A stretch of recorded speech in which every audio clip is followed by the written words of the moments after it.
नई सरकार बनने के बाद से लगातार सरकार ये जताने का प्रयास कर रही है कि जो भी करप्शन करेगा उसे बख्शा नहीं जाएगा।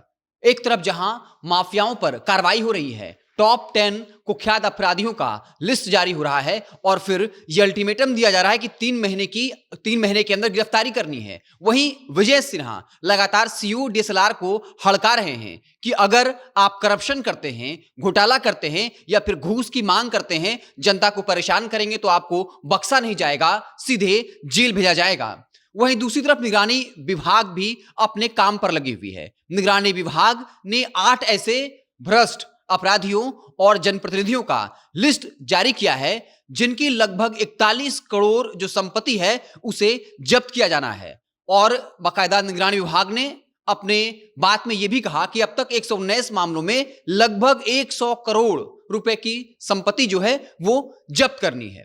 आपको बता दें कि निगरानी विभाग के ऑफिसर ने साफ तौर पर कहा कि 8 ऐसे अधिकारी हैं या फिर जनप्रतिनिधि हैं जिनके 4 करोड़ 14 लाख रुपए की अवैध संपत्ति को जब्त करने का प्रस्ताव जो है वो सक्षम प्राधिकार को भेजा गया है। यानी जैसे ही वहां से फाइनली ये ऑर्डर आ जाएगा कि आप उनके अवैध संपत्ति को जब्त कर सकते हैं, निगरानी विभाग उस काम पर लग जाएगा।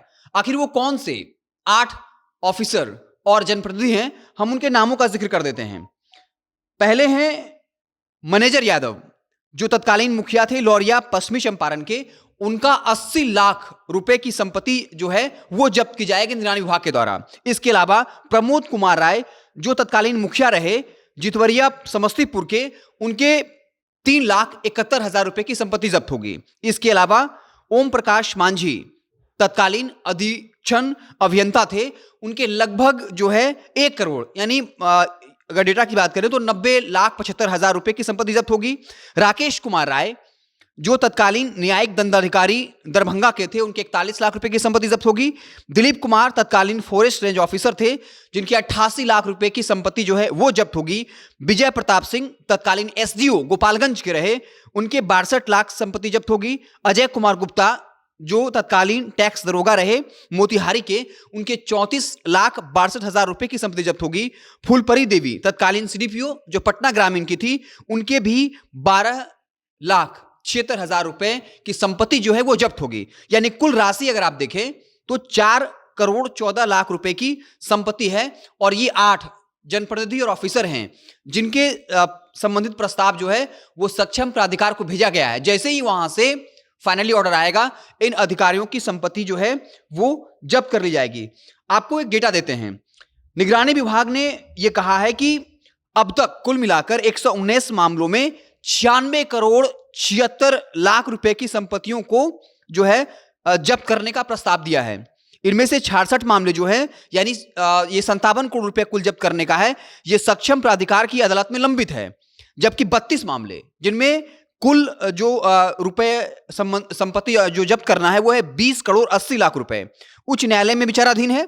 इसके अलावा 2 मामले सुप्रीम कोर्ट में। यानी आप सोचिए कि निगरानी विभाग ने जो कुल 119 मामले जो लंबित हैं उसमें लगभग 100 करोड़ रुपए की अवैध संपत्ति जो है वो जब्त करना है। जैसे ही वहां से फाइनली ये ऑर्डर आता है, वैसे निगरानी विभाग अगर संपत्ति जब्त करने पर आती है तो लगभग 100 करोड़ की संपत्ति जो है वो जब्त की जाएगी।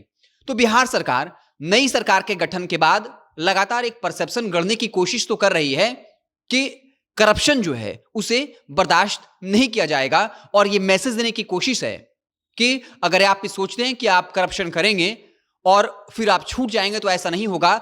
जो भी आपकी अवैध संपत्ति होगी, कार्रवाई होने के उसके बावजूद जो है आपकी अवैध संपत्ति की वसूली भी होगी। तो एक तरफ जहां सरकार की एजेंसियां लगी हुई हैं, दूसरी तरफ निगरानी विभाग भी जो है वो अब एक्टिव मोड में है और साफ तौर पर उन तमाम नामों का भी जिक्र किया और ये कहा कि जैसे ही सक्षम प्राधिकार की अदालत में हमने प्रस्ताव भेजा है, जैसे ही वहां से ऑर्डर आएगा तो ये 8 ऐसे अधिकारी और जनप्रतिनिधि हैं जिनकी संपत्ति जो है अवैध संपत्ति है वो जब्त की जाएगी। इसके अलावा डेटा दिया कि अब तक 119 मामले और लगभग 90 करोड़ संपत्ति ऐसी है जिसे निगरानी विभाग जो है वो जब्त करेगा।